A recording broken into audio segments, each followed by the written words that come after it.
I started a global airline after my dad and his brother called me a nobody. Now they're stranded because I blacklisted their names from every flight worldwide. Hey family. Hit that subscribe button, drop a hello in the comments and tell us where in the world you're listening from. Alright, let's continue the story. I remember sitting at that mahogany table, my hands trembling around a wine glass I hadn't touched. The chandelier above us cast shadows that made everyone look like strangers. My father, Silas, sat at the head like a king surveying his disappointing kingdom. His brother, Uncle Raymond, mirror image of cruelty, sat beside him.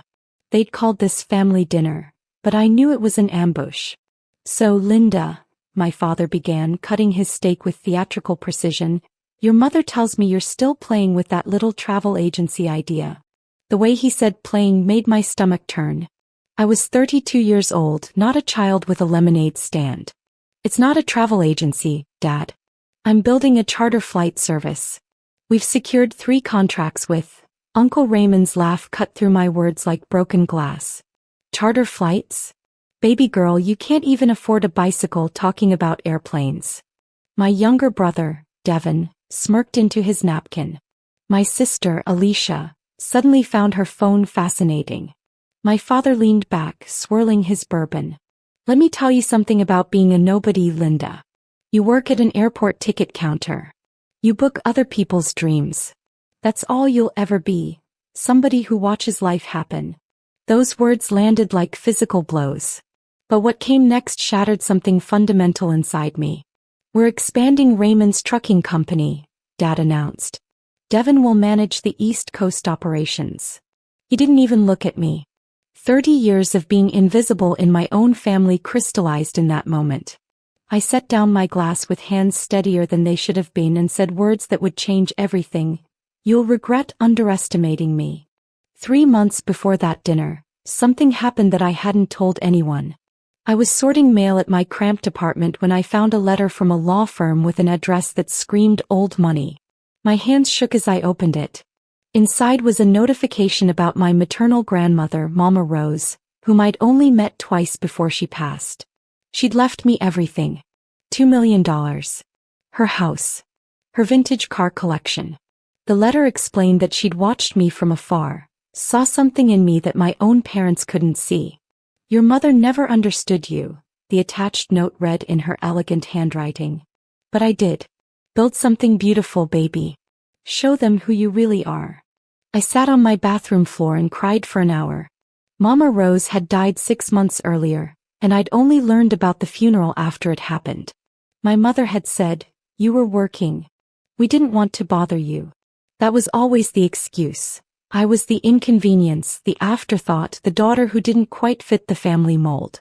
The inheritance changed everything, but I told no one. Not my parents, not my siblings, nobody. I wanted to build something they couldn't dismiss or claim credit for.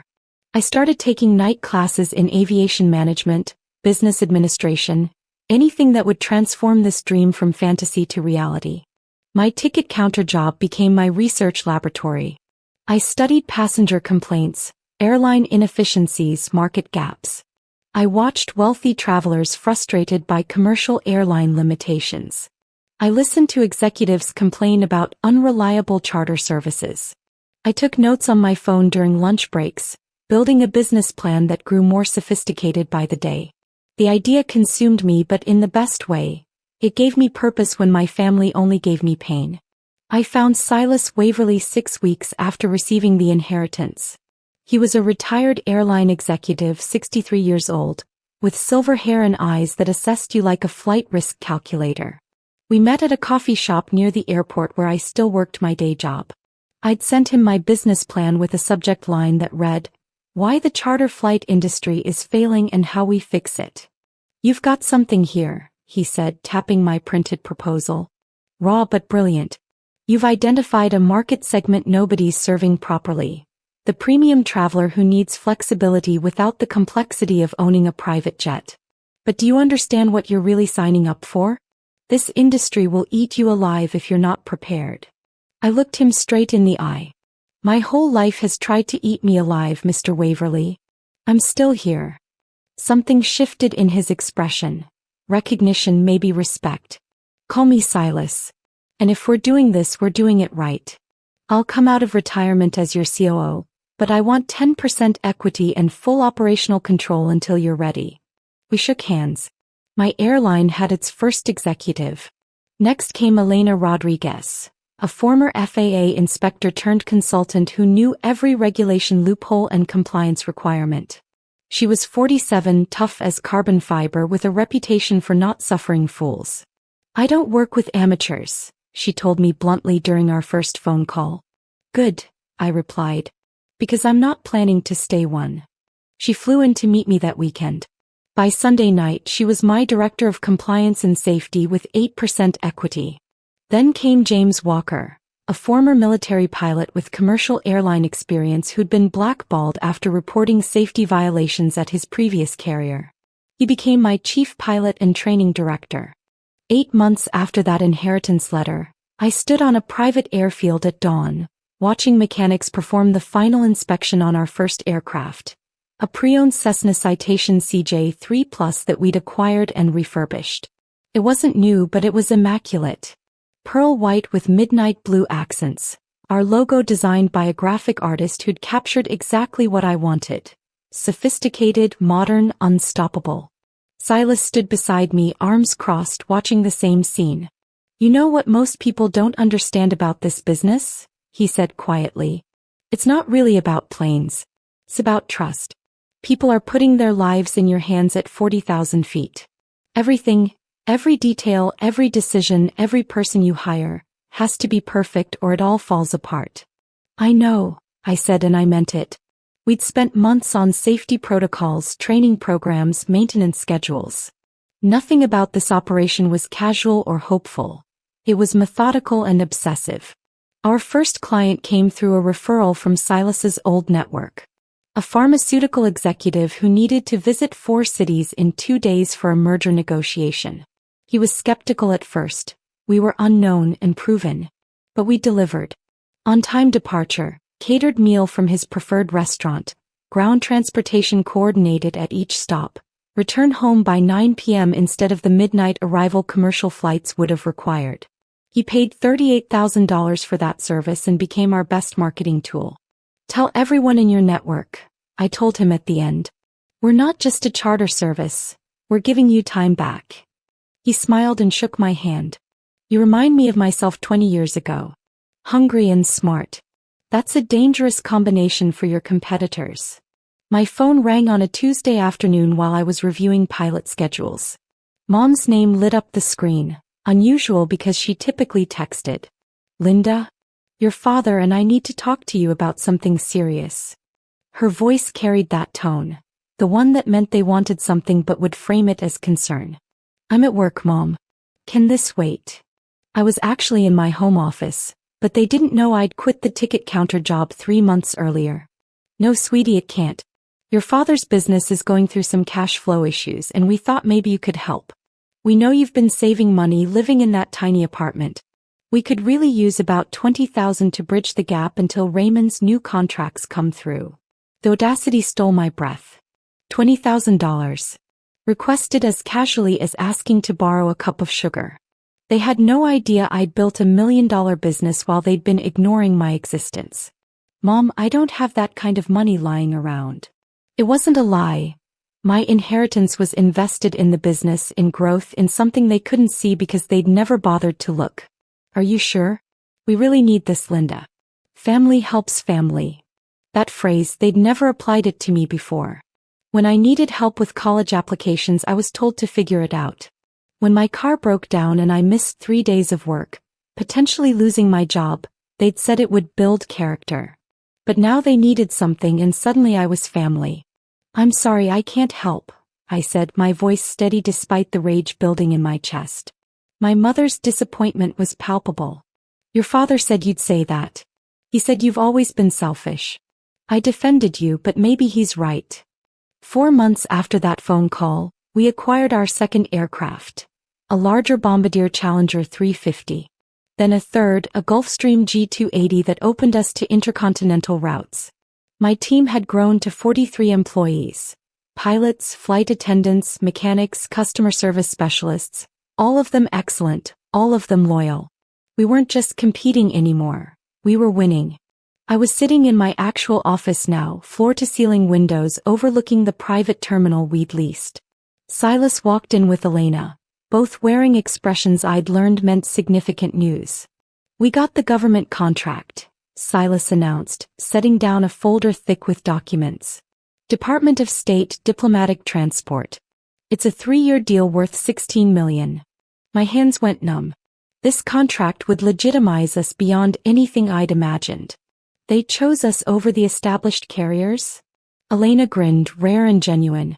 Your safety record, our response time, and apparently your pitch about understanding the importance of discretion and reliability really resonated.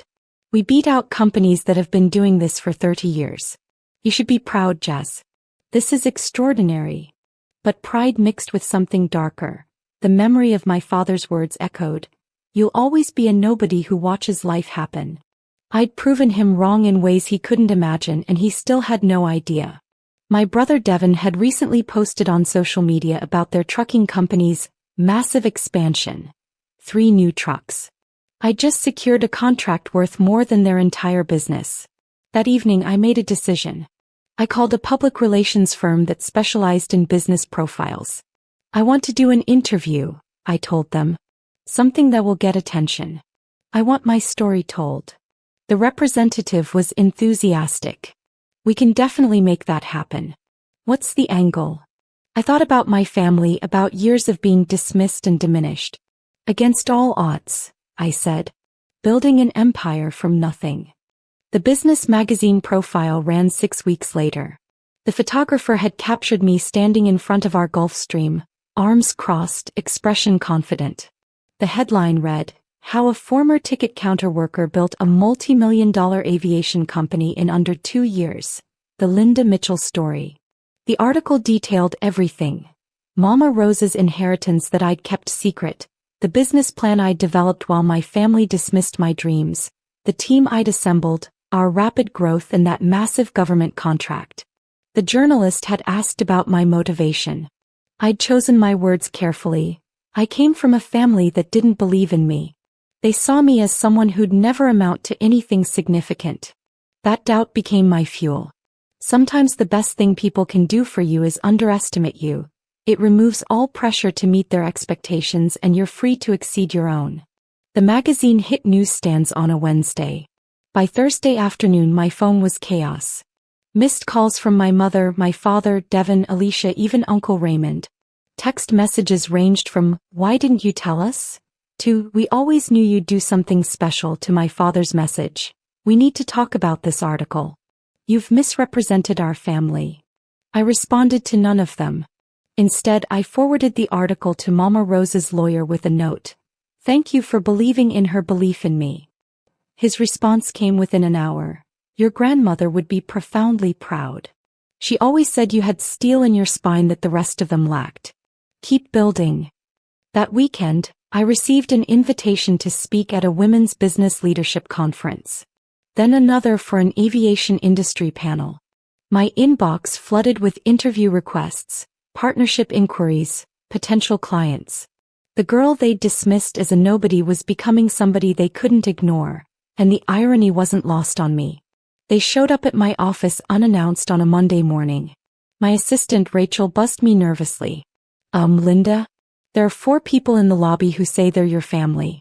They don't have an appointment, but they're insisting they need to see you." I could see them through the glass walls. My parents, Devin and Uncle Raymond, all dressed like they were attending a business meeting they believed they'd dominate. "Send them in." My voice was calmer than my racing heart. They entered my office like invaders in expensive shoes, their eyes cataloging everything. The mahogany desk, the leather chairs, the model aircraft displayed on custom shelving, the framed magazine cover already hanging on my wall. My father spoke first, his tone mixing forced pride with underlying anger. "Linda, this is incredible. Why didn't you tell us you were doing all this?" I gestured to the chairs. "Sit down." They sat, and the power dynamic was clear. I was behind my desk, they were across from me, and for the first time in my life I held all the cards. "I didn't tell you because the last time we had a family dinner, You called me a nobody who'd never amount to anything. You gave my brother the position I'd worked for. You've spent my entire life treating me like an inconvenience. Uncle Raymond tried to laugh it off. Come on, baby girl, you know we were just pushing you to be better. It worked, didn't it? The condescension in his voice triggered something volcanic in me. No. You weren't pushing me to be better. You were pushing me down so you'd feel superior. There's a difference, and now you're here because you want something from me. So let's skip the fake reconciliation and get to what you actually want. The room fell silent. My mother's eyes filled with tears, her usual manipulation tactic. Devon looked uncomfortable. My father's jaw tightened. We want to invest, he said finally. In your company. Raymond and I can bring business connections, capital, expertise. This could be a real family operation. I leaned back in my chair, studying their faces like passenger manifests I'd learned to read. Each expression told a story. Desperation masked as opportunity, greed disguised as family unity. My father pulled out a folder, sliding it across my desk with the confidence of someone who'd never been told no. We've put together a proposal, he said. Raymond and I are willing to invest $2 million for 35% equity. We join the board, help with business development, bring in our networks. I didn't touch the folder. Let me make sure I understand this correctly.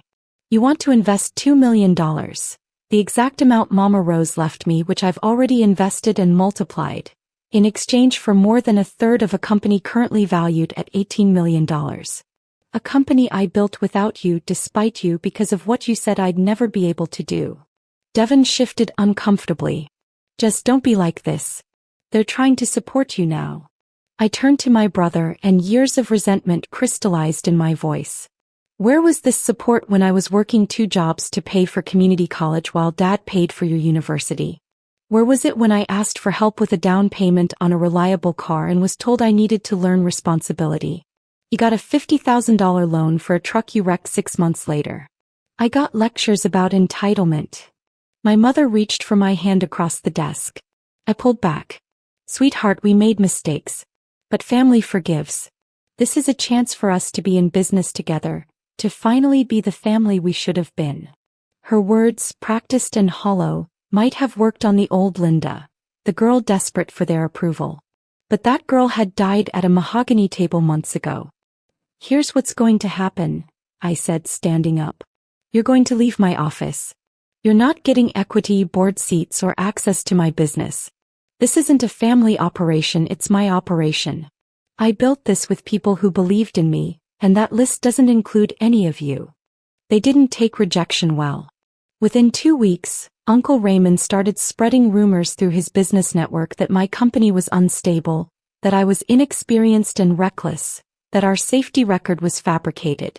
He told anyone who'd listen that I'd gotten lucky with inheritance money, and would crash and burn within a year. My father joined the campaign, making phone calls to people he knew in the aviation world, subtly planting seeds of doubt. It was amateur hour, really. They didn't understand that in aviation reputation is everything, and the professional community is both tight-knit and ruthlessly fact-based. Within days, 3 clients forwarded me screenshots of messages they'd received from my father, warning them away from our services. This says more about him than you, one CO told me during a phone call. We're actually booking 2 more flights with you next month. But the attack still hurt. Elena found me alone in the hangar one evening, staring at our aircraft lineup. They're trying to destroy what you built, she said simply. I nodded, unable to speak past the lump in my throat. You know what you have to do, right? She continued. You have to protect your business. Whatever that takes. I thought about that conversation for 3 days. Then I called a meeting with Silas, Elena, and James. I need to do something, I told them. Something that will make it clear that attacking me and this company comes with consequences. Silas leaned forward, his expression serious. What are you thinking? I took a deep breath and explained my plan. It was extreme, maybe even petty, but it would send an unmistakable message. I want to implement a blacklist system, I said. Names that cannot book flights through our service or any partner carriers we work with. It's legal, Private companies can refuse service for non-discriminatory reasons. And I want my father, Uncle Raymond, Devon, and Alicia's names on that list. The room fell silent. James spoke first. You're sure about this? There's no going back from something like this. I met his eyes. I've never been more sure of anything. Implementing the blacklist was more complex than I'd anticipated, but also more powerful. Our booking system was integrated with several partner charter services. We'd formed a small network of boutique carriers who referred clients to each other based on availability and route specialization. The blacklist affected all of them. Within our system, my family's names triggered an automatic decline with a generic message. We're unable to accommodate your booking at this time. Silas had insisted we document everything. Every rumor they'd spread, every business contact they'd tried to poison against us, every lie they'd told. If this ever becomes legal trouble, we need to prove they initiated the hostility, he'd explained. I agreed, though part of me knew we'd never need that documentation. My family was too proud to sue. Lawsuits meant public records, and public records would expose what they'd done. The first I heard about the consequences was from my sister, Alicia. She called from an airport, her voice shrill with panic. Linda, what the hell did you do? I'm trying to book a charter flight for work, and your company declined me. Then I tried 2 other services and they both said the same thing. I know this is you. I was in a board meeting, but I stepped out to take the call. You're right, it is me, I said calmly. You stood by and watched them try to destroy what I built. You laughed when Dad called me a nobody. Actions have consequences, Alicia. He started crying. That's not fair. I didn't do anything to you. Her words crystallized everything wrong with my family. Standing by while harm happens is doing something. Silence is complicity. You're an adult, I told her. You made your choices. I'm making mine. I hung up. Within an hour, Devon called. Then my mother. Then Uncle Raymond, screaming about lawsuits and retribution. I blocked all their numbers and went back to my meeting, where we were finalizing a deal to acquire 2 more aircraft and expand our European routes. 3 months after implementing the blacklist, I received a call from a hospital administrator. My mother had suffered a heart attack. She was stable but needed specialized treatment at a facility 800 miles away. The fastest option was a medical charter flight, and my father had tried to book one through every service in our network. Every single one had declined. I sat in my office staring at my phone, feeling something crack inside my chest. This was what I'd wanted, wasn't it? Consequences. Boundaries. Proof that I couldn't be hurt without repercussion. But the woman in that hospital bed, whatever her flaws, was still the person who'd taught me to read, who'd braided my hair before school pictures, who'd once loved me in ways she'd forgotten how to show. Elena found me there an hour later, tears streaming down my face.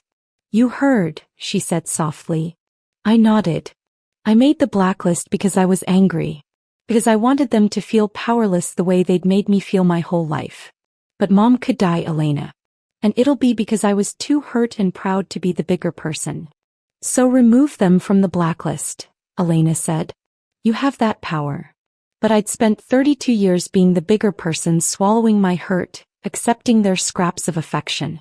If I remove them now, I whispered, everything I've stood for becomes hollow. The boundaries I set mean nothing if I erase them the moment they become inconvenient. Elena sat beside me and we sat in silence as I wrestled with the most difficult decision of my life. Finally, I picked up my phone and called the hospital. This is Linda Mitchell from Skybound Charter Services, I told the administrator. My mother, Patricia Mitchell, needs transport. I'll arrange it personally. I removed their names from the blacklist that afternoon. Not because they'd changed, not because they deserved it, but because I deserved to live with myself. My mother survived. The charter flight I arranged got her to the specialist in time, and after 2 surgeries and 3 weeks of recovery she came home. My father called me once from her hospital room. Thank you, was all he said, and then he hung up. No apology, no acknowledgement of what they'd done. Just 2 words that felt insufficient and somehow perfect in their inadequacy. I sat with Silas at a cafe 6 months later, watching planes take off in the distance. We just signed our biggest contract yet, A 5-year deal with an international corporation worth $43 million. Our fleet had grown to 12 aircraft, our staff to over 200 employees. By every metric, I'd succeeded beyond my wildest dreams. But success felt different than I'd imagined it would. You know what I realized? I told Silas, stirring coffee I wasn't drinking. Winning doesn't heal you. I proved them wrong about everything, built something they can't diminish or claim credit for. And I still feel that little girl sitting at the dinner table, invisible and unwanted. Silas was quiet for a long time. Revenge and justice aren't the same thing, he finally said. You got revenge, Jazz. But justice would have been them recognizing your worth before you had to prove it. I think about my family sometimes. They exist in my world as ghosts now, people who share my history but not my present. Devon sent a LinkedIn request that I declined. Alicia's wedding invitation came and went without response from me. My father's 70th birthday passed unacknowledged. And my mother, recovered but diminished, sends cards on holidays that I read but never answer. The airline is my legacy now, my proof of existence. But on quiet nights I wonder if winning was worth the loneliness that came with it. I built an empire to prove I wasn't a nobody, but somewhere in the building, I lost the family I'd always wanted to have. They were never going to be that family, I know that now. But grief doesn't operate on logic. You can mourn people who are still alive, mourn the relationship that never existed, the acceptance that was always just out of reach. Success tastes like champagne and feels like vindication. But at 3 a.m. when the celebrations end and the achievements blur into just another day, it also feels like the loneliest thing in the world. I won. They lost. And somehow we all ended up empty-handed in different ways. Maybe that's the real lesson. That sometimes when you fight monsters, you have to become a little monstrous yourself. And that victory, even the justified kind, leaves scars that success can't heal. The little girl who just wanted her father to be proud? She's still in here somewhere, still hoping for a phone call that will never come. But the woman I became learned that you can't build a throne on other people's approval. You can only build it on your own strength, your own vision, and accept that some people will never understand the cost of proving them wrong. That's my story. That's my empire. That's my burden. And if you're watching this, if you're that person sitting at a table where you feel invisible, let this be your sign. Build something they can't ignore. But remember that building it won't fix the broken parts inside you. Only you can do that. And that's the work that comes after the winning, the work I'm still doing one day at a time.